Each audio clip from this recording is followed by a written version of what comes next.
Assalamualaikum warahmatullahi wabarakatuh. Tabi pun Alhamdulillahirabbil alamin. Assalatu wassalamu ala asrafil anbiya wal mursalin wa ala alihi wa ashabi ajmain, amma ba'd. Salam pramuka. Baiklah adik-adik semua, kakak panjatkan alhamdulillah, puji syukur kehadirat Allah Subhanahu wa taala karena kita masih diberi kesehatan, kemampuan dan rangka mengikuti masa orientasi pramuka yang berlangsung secara digital di MTSN 1 Bandar Lampung. Salawat teriring salam semoga senantiasa Allah limpahkan kepada junjungan kita Nabi besar Muhammad Sallallahu Alaihi Wasallam. Baiklah adik-adik semua yang kakak banggakan, pada kesempatan ini kakak disuruh oleh panitia diberikan materi untuk mengisi tentang zikir pagi dan sore. Sebelum kita lebih jauh, mungkin kita sudah paham, sudah hafal di dalam telinga kita apa sih yang dimaksud dengan zikir. Zikir secara umum, zikir itu berasal dari bahasa Arab yang kemudian diserap ke dalam bahasa Indonesia dan sekarang telah menjadi ejaan yang disempurnakan. Zikir itu adalah berasal dari bahasa Arab yang berarti zakaro yazkuru zikron. Apa sih sebenarnya makna zikir secara bahasa? Zikir artinya mengingat, kemudian menyebutkan, mengagungkan. Itu adalah makna daripada zikir secara bahasa. Kemudian siapa sih yang kita ingat? Adik-adik semua tahu nggak siapa yang kita ingat? Kita mengingat kepada siapa yang kita ingat, kita agungkan, kita sebut-sebut namanya adalah Allah. Ya, maksud zikir di sini adalah kita mengagungkan nama Allah, kita mengingat Allah setiap pagi dan petang. Nah, adik-adik semuanya, ada tuntunan yang disampaikan oleh baginda Rasulullah SAW terkait dengan zikir pagi dan zikir petang. Kemudian ada juga zikir sesudah sholat. Ya. Yang pasti yang paling sering kita lakukan, yang sering kita laksanakan adalah zikir dengan kalimat-kalimat thayyibah. Contoh ketika kita memohon ampun kepada Allah, maka kita akan membaca istighfar, yaitu astaghfirullahaladzim. Kemudian kalau kita mendapatkan suatu nikmat, kemudian kita mendapatkan suatu karunia dari Allah, maka kita membaca segala puji bagi Allah, yaitu alhamdulillah. Kemudian ada lagi subhanallah, maha suci Allah. Kemudian ada lagi masya Allah. Kemudian dan selanjutnya abdaluz zikri. Dan sebaik-baik abdal zikir itu adalah la ilaha illallah. Jadi kita bersaksi tiada Tuhan selain Allah. Kemudian di dalam kita memohon ampun, kita terdapat ada yang namanya sayyidul istighfar. Sayyidul istighfar itu apa sebenarnya yang dimaksud dengan sayyidul istighfar? Sayyidul istighfar adalah penghulu daripada istighfar.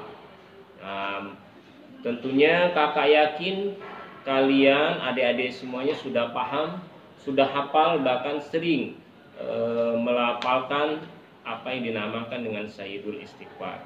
Baik, ikuti kakak ya, semua adik-adik yang ada di rumah. Bismillahirrahmanirrahim.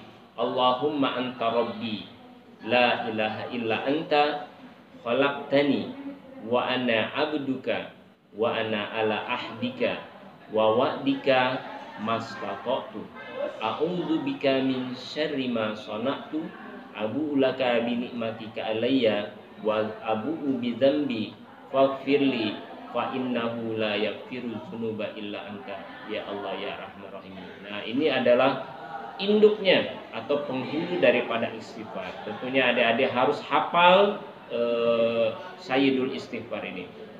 Kemudian ada zikir yang dilakukan oleh Rasulullah yang kemudian dikemas oleh para ulama, zikir sesudah sholat. Seperti biasa Sesudah sholat kita melakukan zikir. Yang pertama adalah istighfar. Astaghfirullahaladzim allazi la ilaha illa huwal hayyul qayyum wa atubu ilaihi min jami'il ma'asi wadzunub.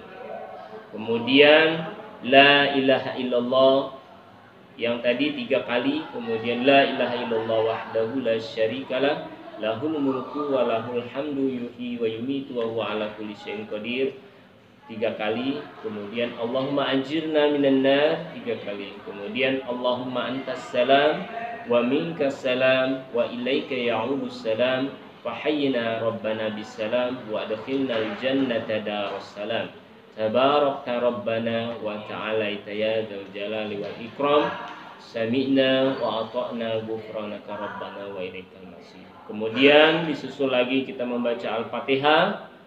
Bismillahirrahmanirrahim.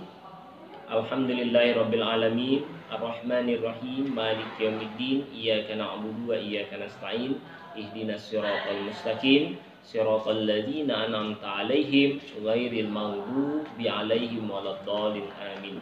Kemudian kita baca surat Al-Baqarah yang kita kenal dengan ayat kursi. Kalau adik-adik hafal itu bisa 4 ayat pertama surat Al-Baqarah, kemudian 3 surat pertengahan surat Al-Baqarah, 3 ayat terakhir dari 10 ayat itu lebih bagus ya. Kalaupun adik-adik tidak hafal, minimal ayat kursi, kemudian 3 ayat terakhir surat Al-Baqarah. Kita baca ayat kursi. Bismillahirrahmanirrahim. Allahu la ilaha illa huwal hayyul qayyum la ta'khudhuhu sinatun wa la nawm lahu ma fis samawati wa ma fil ardh man zal ladzi yashfa'u indahu illa bi idznihi ya'lamu ma baina aydihim wa ma khalfahum wa la yuhituna bi shay'in min ilmihi illa bima syaa wasi'a kursiyyuhu samawati wal ardh wa la ya'uduhu hifdhuhuma wa huwal 'aliyyul 'azim. Kemudian baca 3 ayat terakhir dari surat Al-Baqarah. Kita sudah hafal semua ya, adik-adik semuanya. Lillahi ma fis samawati wa ma fil ardh wa in tubdu ma fi anfusikum aw tukhfuhu yuhasibukum bihillah fayaghfiru liman yasha wa yu'adzibu man yasha wallahu ala kulli syai'in qadir. Amana ar-rasulu bima unzila ilaihi min rabbi wal mu'minun kullun amana billahi wa malaikatihi wa kutubihi wa rusulihi la nufarriqu baina ahadin min rusuli wa qalu sami'na wa ata'na ghufranaka rabbana wa ilaikal masir. La yukallifullahu nafsan illa wus'aha laha ma kasabat wa 'alaiha ma kasabat. Rabbana la tu'akhidhna in nasina aw akhtana rabbana wa la tahmil 'alaina isran kama hamaltahu 'alal ladzina min qablina rabbana wa la tuhammilna ma la taqata lana bihi wa'fu 'anna waghfir lana warhamna anta maulana fansurna 'alal qaumil kafirin. Kemudian kita baca lagi 3 ayat terakhir yaitu Al-Ikhlas, Al-Falaq dan An-Nas. Bismillahirrahmanirrahim. Qul huwallahu ahad, Allahus samad, lam yalid wa lam yulad wa lam yakul lahu kufuwan ahad. Kemudian kita baca Al-Falaq. Bismillahirrahmanirrahim. Qul a'udzu birabbil falaq min syarri ma khalaq wa min syarri ghasikin idza waqab wa min syarri naffasati fil 'uqad wa min syarri hasidin idza hasad. Kemudian An-Nas. Bismillahirrahmanirrahim. Qul a'udzu birabbin nas malikin nas ilahin nas min syarril waswasil khannas alladzi yuwaswisu fi sudurin nas minal jinnati wan nas. Kemudian dilanjutkan lagi zikirnya yaitu kita membaca tasbih yaitu subhanallah 33 kali. Dimulai dengan ilahi rabbi subhanaka subhanallah. Kita baca subhanallah 33 kali. Kemudian yang diajarkan oleh baginda Rasulullah SAW, kita berzikir beliau menggunakan tangan kanannya. Subhanallah, subhanallah, subhanallah, subhanallah. Kemudian setelah itu subhanallah wa bihamdihi daiman qaiman abadan alhamdulillah. Alhamdulillah 33 kali. Alhamdulillah, alhamdulillah, alhamdulillah. Setelah 33 kali alhamdulillahirabbil alamin ala kulli halin wa fi kulli halin wa ni'matin ya karim Allahu akbar. Kemudian kita membaca Allahu akbar, Allahu akbar, Allahu akbar, Allahu akbar sebanyak 33 kali. Kemudian kita baca lagi Allahu Akbar kabira walhamdulillah katsira wa subhanallahi bukratan wa asila. La ilaha illallah wahdahu la syarikalah lahul mulku wa lahul hamdu yuhyi wa yumiitu wa huwa ala kulli syai'in qadir. La haula wa la quwata illa billahil aliyil azim. Nah, itulah rangkaian zikir sesudah sholat.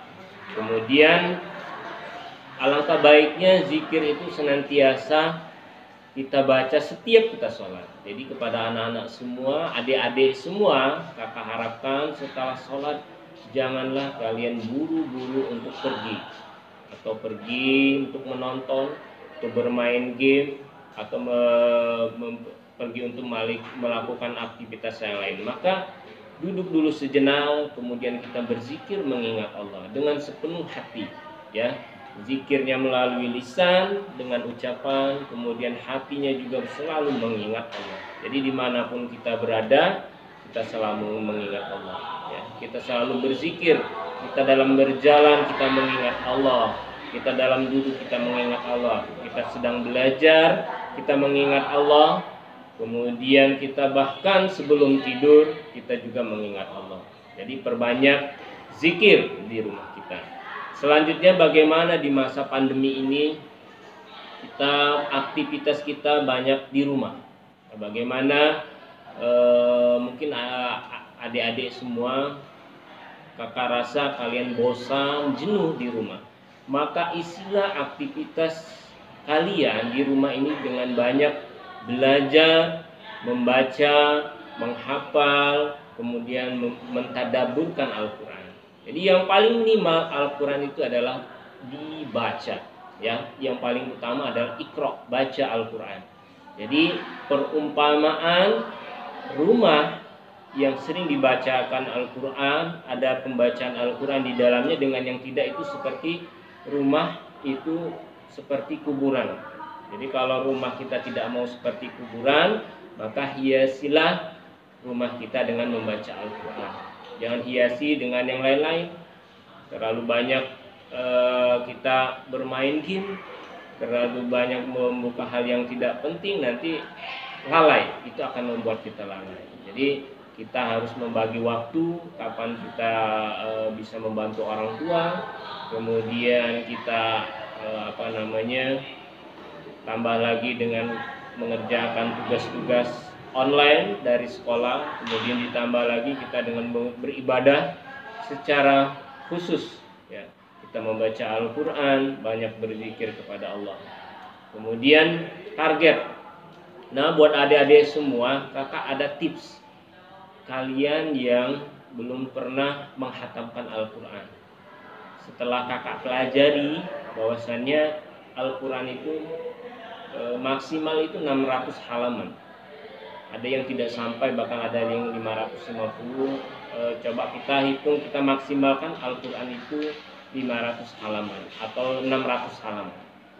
Nah, 600 halaman Al-Quran kalau kita dibagi dengan 30 hari 1 bulan, berarti 600 dibagi 30. Berapa itu adik-adik semua? Berapa ayo? Berarti 20 ya. 20 kali 3 berarti 600. Jadi 20 halaman. Jadi satu hari adik-adik semua harus menghatamkan 20 halaman. Berat nggak? Oh, masih berat. Maka 20 halaman tersebut kita bagi menjadi 5. Jadi setelah 5 waktu, adik-adik harus konsisten secara kontinu ke istiqomah dalam membaca Al-Quran. Jadi setelah selesai kita sholat 5 waktu, kita baca 5 lembar. Jadi 5 lembar itu 4 lembar ya. Jadi kalau 20 dibagi 5 berarti 4 lembar. Jadi 4 lembar itu cuma 2 kertas itu. Saya rasa itu tidak akan berat. Jadi insya Allah kalau adik-adik semuanya istiqomah, dibaca terus, insya Allah 1 bulan kalian akan menghatamkan Al-Quran. Bisa kita bayangkan di rumah kita begitu banyak ya, di seluruh siswa kita, siswa kelas 7 saja itu hampir 300 orang ya. Kemudian ada adiknya, ada kakeknya, semuanya menghatamkan Al-Quran. Sungguh sangat luar biasa. Maka ini penting untuk kita lakukan. Jadi jangan merasa jenuh, karena perlu adik-adik ketahui dalam pendidikan itu ada 3. Ada yang namanya manzil, itu adalah rumah kita. Kemudian ada madrasah, tempat kita sekolah. Kemudian ada lingkungan. Jadi 3 kesatuan ini harus membentuk karakter seseorang, ya. Jadi dalam pendidikan itu kita di rumahnya harus ada dalam pengawasan orang tua. Kemudian kita belajar dari rumah. Kemudian kalau sudah selesai masa pandemi ini kita akan kembali ke sekolah. Kemudian lingkungan. Nah, lingkungan ini adalah faktor yang terpenting juga. Maka ketika Anda melihat lingkungan Anda tidak sesuai, agak kurang pas, maka Anda harus hijrah biar tidak tercemar oleh lingkungan, ya. Maka kita pintar-pintarlah adik-adik semuanya dalam rangka kita mencari teman, karena teman itu sangat berpengaruh terhadap perilaku kita nantinya. Demikianlah, ini pengantar. Yang paling penting adalah adik-adik semuanya senantiasa mempraktekkan. Jadi ilmu yang sudah didapat, sekecil apapun, adik ingat istighfar, mohon ampun pada Allah, ya. Astagfirullahaladzim, baca terus, ya. Bahkan Rasulullah itu tidak kurang 100 kali membaca istighfar di dalam sehari semalam. Maka kita sebagai umat muslim, sebagai umatnya Nabi Muhammad, kita mengikuti jejak beliau. Maka di hari Pramuka ini kita tetap semangat sebagaimana yang terdapat di Dasar Dharma semboyan dari Pramuka. Itu sangat baik, dan kalau kita laksanakan itu akan sangat berperilaku positif, berdampak positif terhadap diri kita. Demikianlah, mudah-mudahan kita semua selalu ingat kepada Allah. Kenapa kita harus mengingat Allah? Ketika kita ingat Allah, maka Allah akan senantiasa mengingat kita. Ketika kita mengadu kepada Allah, Allah akan berikan solusi yang terbaik untuk kita. Demikianlah adik-adik semuanya, semangat, tetap jaga kesehatan, jaga kondisi badannya, kemudian tetap makan makanan yang bergizi, kemudian belajar dimanapun Anda berada. Hidup hanya sekali, hiduplah yang berarti. Wallahu muwaffiq ila aqwamit thoriq. Assalamualaikum warahmatullahi wabarakatuh.